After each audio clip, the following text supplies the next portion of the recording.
शुरुआत होती है बहुत ही खूबसूरत आइलैंड को दिखाते हुए, जहाँ समंदर के बीचों बीच हम एक कश्ती को देखते हैं जिसमें एक लड़का तीन लड़कियों की तस्वीरें बना रहा था। लेकिन इसी बीच पानी में एक शार्क भी घूम रही थी और फिर तभी हम एक बड़ी सी शार्क को देखते हैं जिसके 4 सर थे। वो देखते देखते उस शार्क पर हमला कर देती है जो वहाँ घूम रही थी, जिससे पानी में खून हो जाता है। तभी कश्ती में मौजूद एक लड़की पानी में खून को देखती है और बाकियों को भी बताती है, जिसके फौरन ही बाद इन्हें शार्क के ऊपर वाला हिस्सा भी दिखाई देता है जो कि इन्हीं की तरफ आ रही थी। लेकिन ये लोग उससे डरते नहीं, उल्टा वो लड़का उस शार्क की तस्वीरें बनाने लगता है। लेकिन वो शार्क तो तेजी से उनकी तरफ बढ़ रही थी और देखते ही देखते इनकी कश्ती पर हमला कर देती है और एक एक झटके में सबको मारकर खा जाती है। पानी से बाहर आने पर हम इस 4 सर वाले शार्क को देखते हैं। उसका साइज बाकी शार्क के मुकाबले काफी बड़ा था। फिर हमें एक पुलिस स्टेशन दिखाया जाता है जहाँ एक ऑफिसर जिसका नाम स्टर्लिन था, वो मोबाइल पर इसी हादसे की खबर सुनता है। जिसके बाद वो अपने साथी के साथ उस जगह को चेक करने के लिए चला जाता है, ये पता लगवाने के लिए कि उनकी मौत कैसी हुई। लेकिन इन्हें वहाँ सिवाय कैमरे के कुछ नहीं मिलता। फिर जब इस कैमरे को चेक करते हैं तो इसमें इन्हें उस 4 सर वाली शार्क की तस्वीर मिल जाती है। इसे देखकर वो काफी हैरान हो जाती है। इन्हें लगने लगता है कि जरूर उन 4 लोगों को इसी शार्क ने मारा होगा।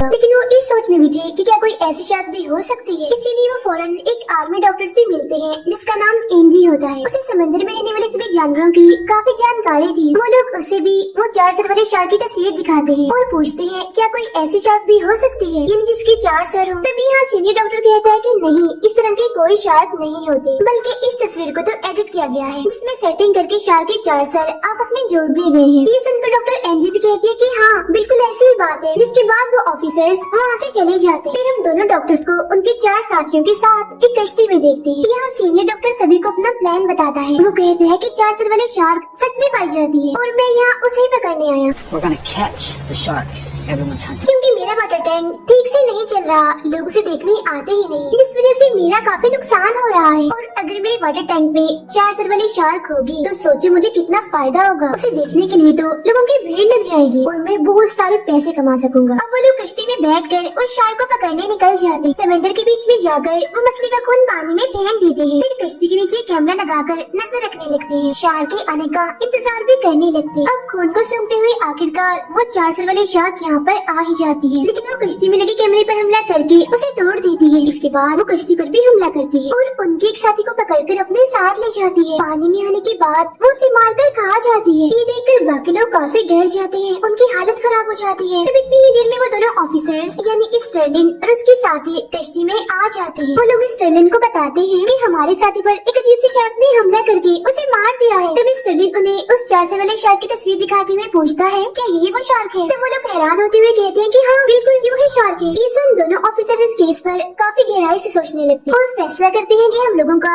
इस समंदर पर आना ही बंद कर देंगे, क्योंकि यहाँ पर लोगों का आना किसी खतरे से खाली नहीं है। अब हम समंदर में उसी शार्क को देखते हैं जो अपना अगला शिकार ढूंढने के लिए बेचैन थी। इसी बीच एक मछुआरा समंदर में अपनी कश्ती लेकर आया हुआ था ताकि वो मछली पकड़ सके। लेकिन अचानक वो शार्क उसकी कश्ती पर बुरी तरह हमला करके उसे पलट देती है। जैसे वो मछुआरा पानी में गिरता है वो उस पर हमला करती है और अपने 4 खौफनाक दिखने वाले मुंह से उसे खा जाती है।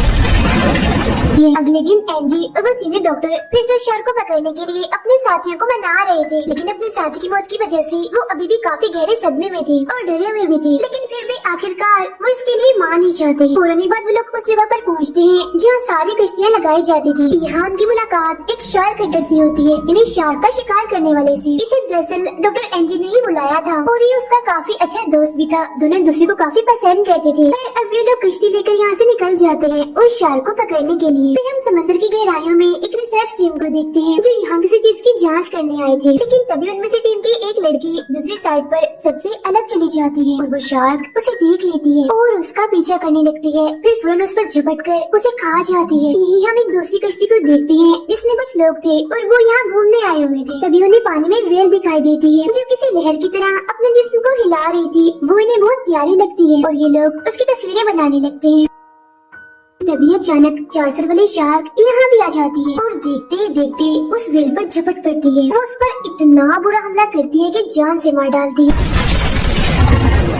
है। अब ये देखकर तो कश्ती में मौजूद सभी लोग काफी दंग रह जाते हैं। उन्हें यकीन ही नहीं आता अपनी आंखों पर कि उन्होंने ये क्या देख लिया। अब वक्त को ज़ाया किए बगैर कश्ती का मालिक फौरन इस बारे में पुलिस को बताता है। उसके बाद स्टर्लिन भी सुन लेता है और जल्दी से उस शार्क को पकड़ने के लिए निकल पड़ता है। लेकिन उधर वो शार्क अब उनकी कश्ती की तरफ ही बढ़ रही थी, जिसे देखकर कश्ती का मालिक सब लोगों को संभालता है और किनारे की तरफ तेजी से अपनी कश्ती दौड़ाने लगता है। तभी स्टर्लिन भी अपने 2 ऑफिसर्स को लेकर यहाँ आ जाता है उनकी मदद करने के लिए। अब कश्ती का मालिक एक एक करके सभी लोगों को कश्ती से उतार लेता है। इसके बाद एक ऑफिसर की नजर शार्क पर पड़ जाती है जो इन्हीं की तरफ ही आ रही थी। वो उस शार्क पर गोलियां चलाने लगता है, लेकिन वो शार्क एकदम से बाहर आकर उस पर हमला कर देती है और उसे खाने में मिनट भी नहीं लगाती। उसे मारने के बाद अब शार्क उस शार्क हंटर की कश्ती की तरफ बढ़ती है, लेकिन वो लोग तो पहले ही तैयार थे क्योंकि वो शार्क के जिस्म पर एक ट्रैकर लगाना चाहते थे जो असल में एक डिवाइस होती है किसी भी चीज पर नजर रखने के लिए, उसे ढूंढने के लिए। इसीलिए जैसे शार्क उन पर हमला करने के लिए पानी से बाहर आती है तो सही मौका देकर शार्क हंटर गन से शार्क को मार कर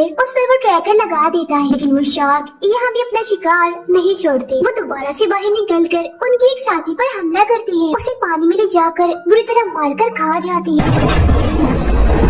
ये देखकर वो एक बार फिर से उदास हो जाते हैं क्योंकि उस शार्क को पकड़ने के चक्कर में उनके 2 साथी मारे गए। पानी में हम शार्क को देखते हैं जिसकी दुम बदलने लगती है क्योंकि उसने पहले एक शार्क को खाया था तो उसकी दुम की जगह एक नया सर निकल आता है और अब वो बन जाती है 5 हेडेड शार्क, यानी 5 सरों वाली शार्क। और अब वो लोग समंदर से निकल कर वो सीनियर डॉक्टर के वाटर टैंक वाली जगह पर आ जाते हैं जहाँ स्टर्लिन भी इनकी मदद करने के लिए आ गया था। अब उनके एक साथी को सीनियर डॉक्टर पर बहुत गुस्सा आता है क्योंकि उसकी वजह से उनके 2 साथी और पता नहीं कितने मासूम लोगों की जान चली गई। इसीलिए उस डॉक्टर पर हमला करने के लिए आगे बढ़ता है, लेकिन शार्क हंटर उसे रोक लेता है। उधर समंदर की लहरों की मजे लेने के लिए बहुत सारे लोग आए हुए थे, लेकिन तभी इतने सारे लोगों को देखकर वो शार्क यहाँ आ जाती है और एक एक करके उन पर हमला करने लगती है। और ये भयानक नजारा देखकर किनारे पर मौजूद सभी लोग डरते हुए वहाँ से भागने लगते हैं। ये खबर सुनते ही स्टर्लिन बाकी लोगों को लेकर यहाँ पहुँच जाता है और पूछताछ से उसे पता चलता है कि शार्क ने 5 लोगों को खा लिया है और न जाने कितनों को जख्मी कर दिया है। अब ये जानकर डॉक्टर एनजी को काफी बुरा लगता है और गुस्सा भी आता है। इसीलिए अब वो फैसला करती है कि चाहे कुछ भी हो जाए अब वो शार्क को छोड़ना नहीं बल्कि उसे जान से मार डालना है। इसीलिए वो सभी को बताती है कि शार्क डॉल्फिन की आवाज से दूर भागती है, तो हम ऐसा करेंगे,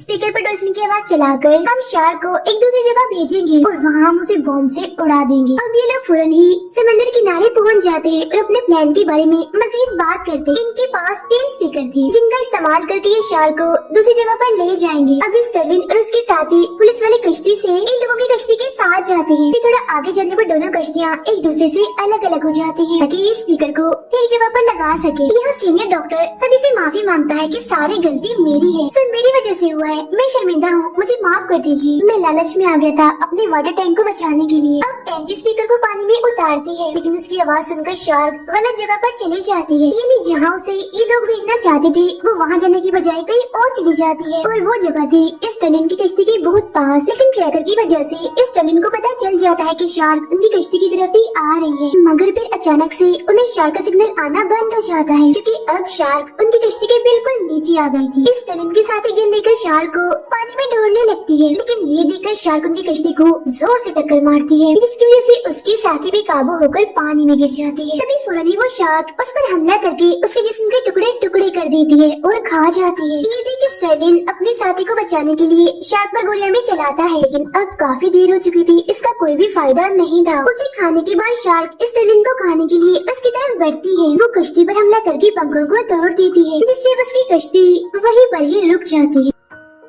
अब सारी सूरत हाल के बारे में स्टर्लिन शार्क हंटर को रेडियो के जरिए बताता है, जिस पर वो शार्क हंटर स्टर्लिन को कहता है कि तुम ऐसा करो, मछली का खून हमारी कश्ती की तरफ फेंक दो। शार्क को अब मैं देखता हूँ, तो वो ऐसे ही करता है, उनकी कश्ती की तरफ मछली का खून फेंक देता है जिससे वो शार्क स्टर्लिन को छोड़कर उन लोगों की कश्ती की तरफ जाने लगती है। तब उसे अपनी तरफ आता हुआ देखकर शार्क हंटर सभी को कहता है कि वो आ रही है, सब तैयार रहो। लेकिन तभी शार्क पर लगा हुआ ट्रैकर निकल जाता है जिससे उन्हें लगता है कि शायद शार्क रास्ते में ही कहीं रह गई है। इसीलिए वो लोग पानी में बॉम्ब फेंक कर उसके आने का इंतजार करने लगते हैं। फिर कुछ ही देर बाद वो शार्क यहाँ पर आ जाती है और जैसे उस बॉम्ब को खाने वाली होती है तभी उससे पहले एक दूसरी नॉर्मल शार्क उस बॉम्ब को खा लेती है। अब उन्हें लगता है कि शायद 5 सर वाले शार्क ने उस बॉम्ब को खाया है, इसीलिए शार्क हंटर उस बॉम्ब का बटन दबा देता है जिससे वहाँ एक काफी बड़ा धमाका होता है और उस नॉर्मल शार्क के टुकड़े टुकड़े हो जाते हैं। अब इस वजह से ये लोग काफी खुश हो जाते हैं कि थैंक गॉड उस शार्क से हमारी जान छूट गई। लेकिन उनकी खुशी ज्यादा देर के लिए नहीं थी क्योंकि तब तभी हम पानी में 5 सर वाले शार्क को देखते हैं जो जिंदा थी और उस शार्क के जिस्म के टुकड़ों को खा रही थी। अब वो गुस्से में आकर उनकी कश्ती की तरफ तेजी से बढ़ती है। वो उस कश्ती पर भी हमला करके उसके पंखे तोड़ देती है, जिससे वो कश्ती यही रुक जाती है। अब इस सब के बारे में शार्क हंटर स्टर्लिन को बताता है और मदद बुलाने के लिए कहता है, जिस पर वो उसे कहता है कि ठीक है, रुक जाओ, घबराओ नहीं, मैं पुलिस हेलीकॉप्टर यहाँ मंगवाता हूँ। वो शार्क अब कश्ती को जोर से टक्कर मारती है, जिससे एक लड़की पानी में आके गिरती है। ये देखकर उसका दोस्त उसे बचाने के लिए पानी में कूद पड़ता है, जिसके बाद दोनों तैरकर कश्ती में आने लगते हैं। लेकिन वो शार्क भी उनके पीछे ही थी, तेजी से उनकी तरफ बढ़ रही थी और थोड़ी ही देर में वो उनके बहुत पास आ जाती है। ये देख सीनियर डॉक्टर एक हथियार शार्क को फेंककर मारता है, जिस वजह से वो यहाँ से चली जाती है। लेकिन उस हथियार से बंधी हुई रस्सी गलती से सीनियर डॉक्टर के पैर में फंस जाती है और खींचकर उसे पानी में ले जाती है। लेकिन शार्क तो पहले ही पानी में उसका इंतजार कर रही थी। वो उस पर एकदम से हमला करके उसे खा जाती है। ये देख सभी लोग काफी डर जाते हैं और समझ जाते हैं कि अगला नंबर हमारा है। वो शार्क हमें भी नहीं छोड़े, लेकिन शार्क हंटर उन्हें गन देता है और हौसला देते हुए कहता है कि हमें इतनी जल्दी हार नहीं माननी चाहिए, हम शार्क को रोकेंगे, लेकिन अगर हमारे नसीब में मरना ही हुआ तो हम डट कर उसका मुकाबला करेंगे। तभी शार्क दोबारा से उनकी कश्ती पर हमला करने के लिए आने लगती है। ये देखकर शार्क हंटर सभी को गोलियां चलाने के लिए कहता है, जिस वजह से शार्क बौखला जाती है, उसका ध्यान भटक जाता है और वो दूसरी साइड पर चली जाती है। तभी वो लोग देखते हैं कि उनको बचाने वाला पुलिस हेलीकॉप्टर यहाँ पर आ चुका है। फिर जैसे वो हेलीकॉप्टर इनकी तरफ जा ही रहा था, तभी पानी से बाहर आकर शार्क ऊपर की तरफ कूदती है और हेलीकॉप्टर पर हमला करके पानी में ले जाती है। उनकी कश्ती की तरफ ही आ रही थी, जिसे देखकर शार्क हंटर बचे हुए बॉम्ब को हुक में लगा देता है और एनजी के दोस्त को दूसरी तरफ से जाल पानी में फेंकने के लिए कहता है। और अब जैसे शार्क इस जाल की तरफ आती है, तभी शार्क हंटर भी पानी में कूदकर उस हुक को शार्क के जिस्म पर लगा देता है, यानी जिसमें बॉम्ब लगे हुए थे। जैसे ही शार्क कश्ती से दूर जाती है, वहाँ एक काफी बड़ा धमाका होता है। अब ये देखकर सभी लोग काफी घबरा जाते हैं, क्योंकि उन्हें लगता है कि शार्क हंटर भी उस शार्क के साथ ही मारा गया। लेकिन तभी अचानक पानी से निकलकर वो कश्ती पर आ जाता है, यानी वो जिंदा था, जिसे देख सभी लोग काफी खुश हो जाते हैं। फिर वो शार्क हंटर एनजी के गले लगता है और उसे पूछता है, क्या तुम मुझसे शादी करोगी? क्योंकि दोनों ही एक दूसरे को काफी पसंद करते थे, इसीलिए वो भी खुशी खुशी शादी के लिए मान जाते हैं। अब आखिर में सभी लोग काफी खुश थे कि उन्होंने बहादुरी से उस खूंखार शार्क का मुकाबला किया और आखिरकार उसे जान से मार दिया। ये फिल्म यहीं पर खत्म हो जाती है।